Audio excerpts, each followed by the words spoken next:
Ms. Robertson, in cause number 25, DCCR 1526, you're charged with the state jail felony offense of forgery of a governmental instrument from June 4th of 2025. And how do you plead to that charge? Guilty. Are you pleading guilty freely and voluntarily? Yes, ma'am.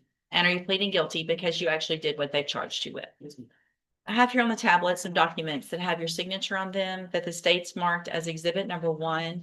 Before you sign these, did you go over them with Mr. Burbank? Yes, ma'am. Do you fully understand them? Yes, ma'am. And do you understand, if I follow the agreement that you've made with the district attorney, that you'll be waiving or giving up any right to appeal? Yes, ma'am. And it looks like the agreement that you've reached is for a 5-year deferred probation. Does not look like there's a fine, but there would be restitution that would be determined between now and sentencing. Is that your understanding? Yes, ma'am. Do you also understand, if you're not a U.S. citizen, that a plea of guilty or no contest may result in your deportation, exclusion from admission to the country, or denial of naturalization under federal law? Yes, ma'am. State tenders number 1. No objection, states one. It's admitted. Is there any evidence that Ms. Robertson's not competent? No.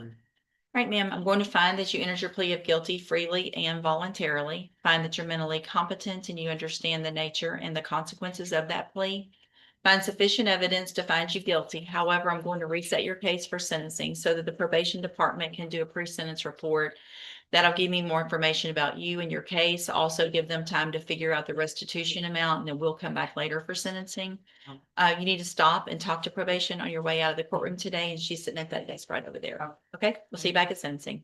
Good morning, you're Deanna Paul? Yes, ma'am. And this is 25 DCCR 1792. Ms. Paul's charged with stalking, and what is the announcement? Your Honor, I visited with the prosecutor. There's been some additional evidence that's come forward that may impact the case. It will be, it's not gonna be a trial, sure. But it could impact the outcome of the case. I've spoken with the state and we're in agreement. He says he's in agreement with your approval. We just need one more setting. Okay. All right, no issues. All right, this will be the final reset. So Ms. Paul, make sure that you stay in touch with Mr. Samuel, go over everything, anything that's new.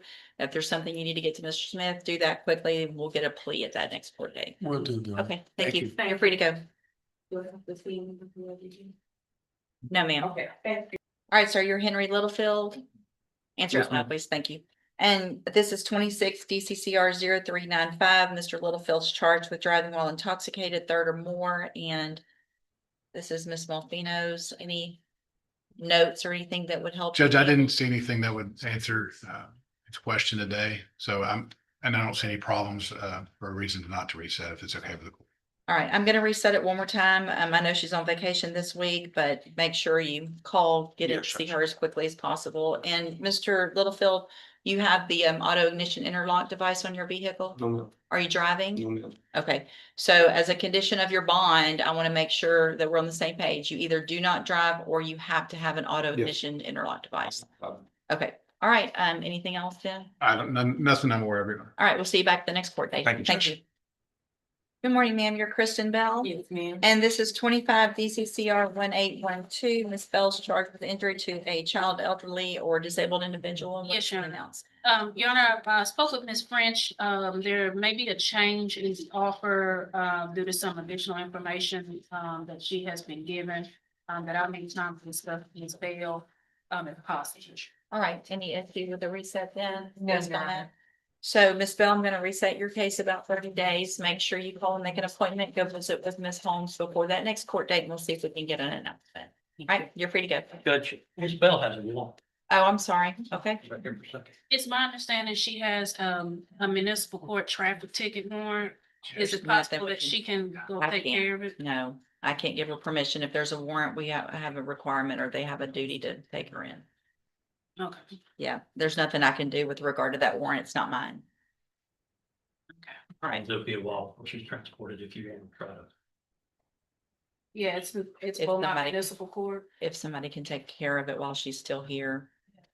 I don't have nobody else supposed to be on it. Do you know how much the ticket is? It wasn't normal, I think, when it went. Y'all go, take care of that back there, please. Are you Francisco Garcia? Yes. And Mr. Garcia was previously in court, entered pleas of guilty in cause numbers 25 DCCR 0900 and 0901. I've received the pre-sentence report. Have you both had an opportunity to review the report? Yes, Your Honor. Yes, Your Honor, I have. Any additions or corrections? Not from the defense, Your Honor, we are asking that, the court, grant the 5-year deferred probation. All right, Mr. Garcia, I'm going to find in each of your cases that you entered your pleas of guilty freely and voluntarily. In cause number 25 DCCR 0900, find sufficient evidence to find you guilty. However, I'm going to follow the agreement that you made and defer all proceedings and place you on probation for 5 years. You're ordered to pay a $500 fine and to follow all of the rules and conditions of probation. In cause number 25 DCCR 0901, also find sufficient evidence to find you guilty, but I'm going to follow the agreement in there as well. And defer all proceedings and place you on probation for 5 years. You're ordered to pay the $500 fine and to also follow all of the rules and conditions of probation. Part of that is going to be that you at least start off on the high medium caseload, which means you're just going to have to go a little more often, get on the right track. You will have no contact at all or communication in any way with Melissa Escalera or Jose Bravo Landa. That means obviously in person, but it's through any other means, electronic, Snapchat, DMs, text messages, whatever, okay? You can't go where they live, where they work, nothing. Also, you are ordered to delete and destroy any images that you have on your phone of her. And that you will also be required to allow probation to go through your phone and look through all of that to make sure that that has happened. You understand? If you do everything you're supposed to on this probation, these are probations, these are excellent opportunities because you do not have felony convictions on your record. And if you successfully complete the probations, the cases will be dismissed at the end and you'll never have a felony conviction. The other side to that, though, is if you violate any condition of your probation, you can be brought back into court, found guilty in each offense. And in the burglary of a habitation, you could be sentenced between 2 years and up to 20 years in prison. And in the publishing or threatening to publish intimate visual material, you could be sentenced between 6 months and up to 2 years in a state jail prison. Do you understand? Yes. I'm handing you the trial court certification in each of your cases that shows that these were agreements that I followed, so you have waived your right to appeal. If you'll just have a seat here in the courtroom, probation will call you up to her desk when she's ready to go for your paperwork. All right, good luck to you, sir. And then you've got Dale McDonald. Yes, Your Honor, the holder going to do paperwork on him. Yes, ma'am. And then what about Michael Morgan? Good morning, sir. Are you Michael Morgan? Yes. And Mr. Morgan is charged with theft of property with previous convictions and cause number 24 DCCR 0590. And what is the announcement? Your Honor, I've been having trouble with the discovery and Mr. Smith looked as well as the videos. It's alleged theft from Walmart and the videos were not working for me. Mr. Smith tried to, they're not working for him. And Mr. Morgan would like to see what's on video. So that's the hiccup we've run into. So we're trying to get with Miss Mayfield upstairs to see if they can figure out a way to get these videos working. And also Mr. Morgan was in the hospital yesterday from a apparent mild heart attack, possibly. This is records that the hospital gave. And he probably needs to go back. He released himself out because he knew he needs to come to court. He didn't want to have a warrant. So Okay. that's the other issue, but the biggest one is So, I don't know. well, I guess I'm looking back. It looks like it was pending and then he wasn't actually arrested on it for Oh, 2 years. The warrant was issued back in 2024. And then it looks like it got returned in February 2026. Okay. All right, let's just do a normal reset. And that'll be about 30 days to give y'all some time to see if you can get that working, if it exists. If it doesn't, then we'll just need to go forward with what you got. yes, But yes. we'll hold it for that. I mean, I'll reset it for that. Okay. Stay in touch with Ms. Holmes. She'll let you know when you need to be back, sir. All right, you're free to go. Thanks. And then you've got Aaron Riley. right, good morning, ma'am. Are you Erin Riley? Yes, ma'am. And this is 25 DCCR 1192, and Ms. Riley's charged with assault of hospital personnel. And what is the announcement? Your Honor, the same, we provided some, medical records to, the prosecution. There's also some jail records that her other attorney, because she has a pending misdemeanor, Ms. Cawthon is trying to get. We think that will help to mitigate, with this case. This was a mental health episode. That's the reason why she was at the hospital and was charged with the assault. So we think if we can get that additional information to them, that might help with mitigating with the case. Any issues? All right, I'll do a normal reset. I'll do your best to get all that Yes, before ma'am. that next court date. I'd like to get an announcement on Yes, the ma'am. next court date. Stay in touch with Ms. Holmes. She'll let you know when you need to be back. Okay, thank you. You're free to go. All right, so this is cause numbers 25 DCCR 1368, 1740, and then 26 DCCR 0720. Mr. Simon tested negative, which is obviously good, but Mr. Simon, you have to keep the drug patch on. The day I lost it, I fell out of a tree, got wounded, and as soon as I got off, I went up there that day, and then put back on. I wonder if there's a lady before that, the end of it was coming off, the thing they have put over the top of it, ancient. I do tree work. And I mean. Wrap it with something else That's what yourself. I'm- I mean, figure it out. You're old enough to figure out how to keep a drug patch I'm on taking your arm. precautions now to make sure it doesn't. All right, so I'm gonna reset the case to an announcement. Make sure you have it on, you keep it on. If I get another notation that it's not on, then it's gonna be probably a warrant instead of a hearing. Okay? Okay. All right, we'll see you back at the next court date. Ms. Williams, so did you take the test? The drug test? I said, so let's say 24 years since John. I What do you have take? been- 24 I medicines? have neuropathy, I have vertigo, I have 3 prisoners on each side of my spine, I take hydrocodone, I take for anxiety. My blood pressure was 230 over 134 3 days ago. How did you get here today?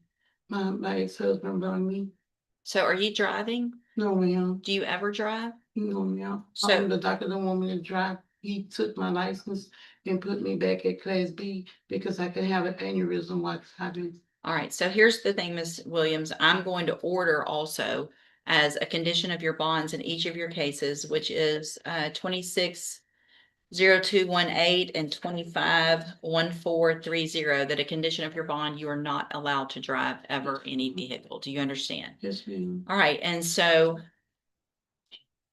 I can bring in a letter. that's okay. Too. And so we'll move these then. You want to, I've already done the rejection. Rejection. There. Oh, there it is. All right, so Ms. Williams, Mr.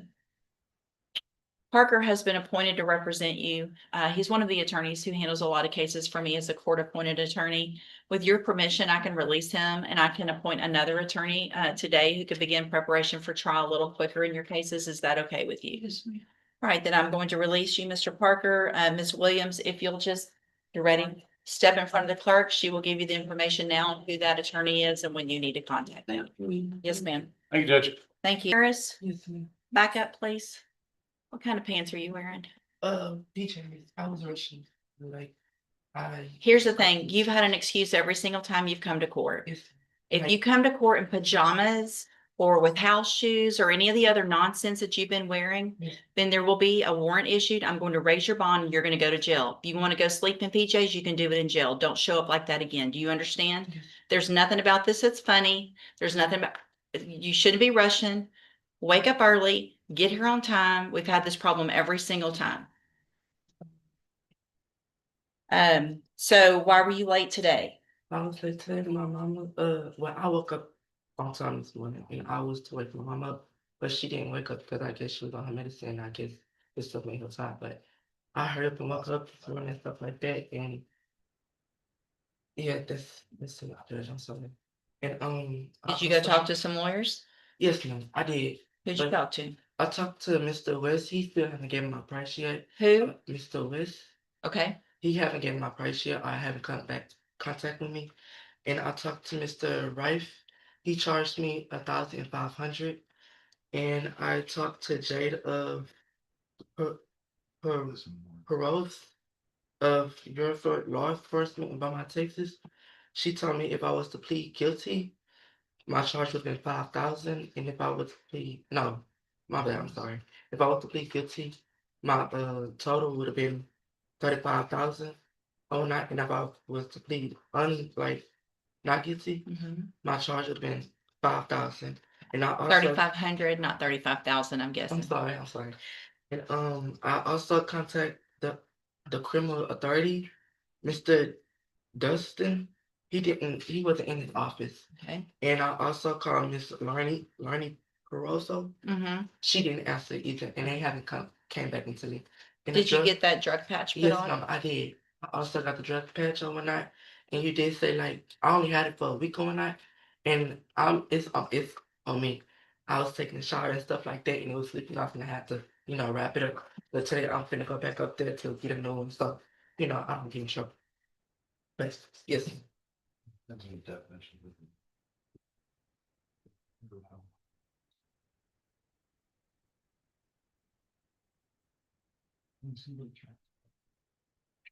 Have you smoked since last week? Nope. No, ma'am.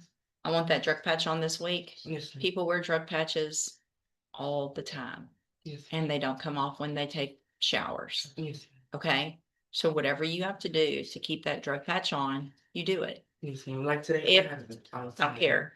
Doesn't matter. All right. The excuses don't matter anymore Yes, to me.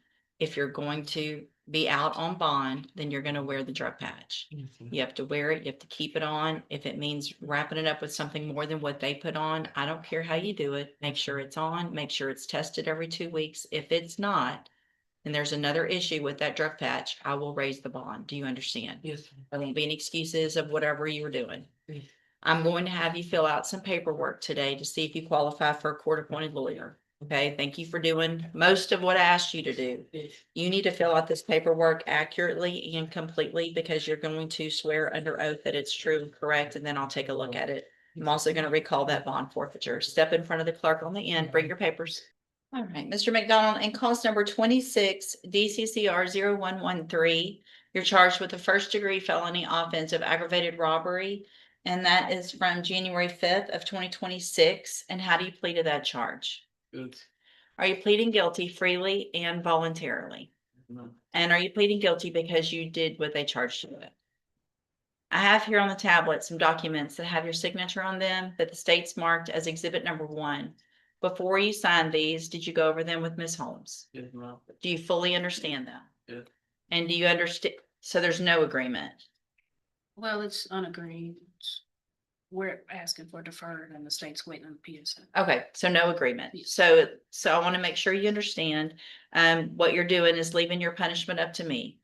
Which means I could sentence you anywhere in the whole range of punishment, from probation up to 99 years or life in prison. It's the broadest range there could be. What'll happen if we go forward this way is I'll reset the case. We'll get the probation department to do a pre-sentence report. We can have a hearing with any witnesses or testimony or evidence, whatever that anyone has to present, and then I would make my decision at that time based on all of that. You have an absolute right to have a jury come in and do 2 things. The first would be to find you guilty or not. And then if that jury finds you guilty, you can leave your punishment up to that jury. If we go forward this way, you're waiving that. And is that what you want to do? And so there will be a right to appeal. You guys signed the post-conviction waivers on the plea admonishment. Do you want me to mark through those? At the bottom of the second page, it's the post-conviction waivers. Yes. Okay. Mark that through. All right, state tenders number 1. No objection. It's admitted. Is there any evidence that Mr. McDonald's not No, competent? you are. All right, sir, I'm going to find that you entered your plea of guilty freely and voluntarily. Find that you're mentally competent and you understand the nature and the consequences of your plea. Find sufficient evidence to find you guilty, but I'm going to reset your case for sentencing so that we can get all of that other stuff done, and we'll come back later for sentencing. You need to stop and talk to probation on your way out of the courtroom today. She's at that desk right there, and she'll start that process of the pre-sentence report. Anything that you think is important for me to know, get that information to Ms. Holmes. She'll present it to me on your behalf when we come back. All right. Do y'all anticipate needing more than? Judge, it's Mr. Coleman's case. I know he feels very strongly about it. I don't think there'll be additional witnesses. Okay. All right, I'll just, why don't we find it 11 o'clock, just to get, do you anticipate any witnesses or just, Make character. Okay. Yeah, it's better. okay, we'll do it at 11 o'clock on a normal Monday, but we'll just, that way we have plenty of time for whatever either of you have. Okay, all right, you're free to go. Make sure you stop and talk to probation.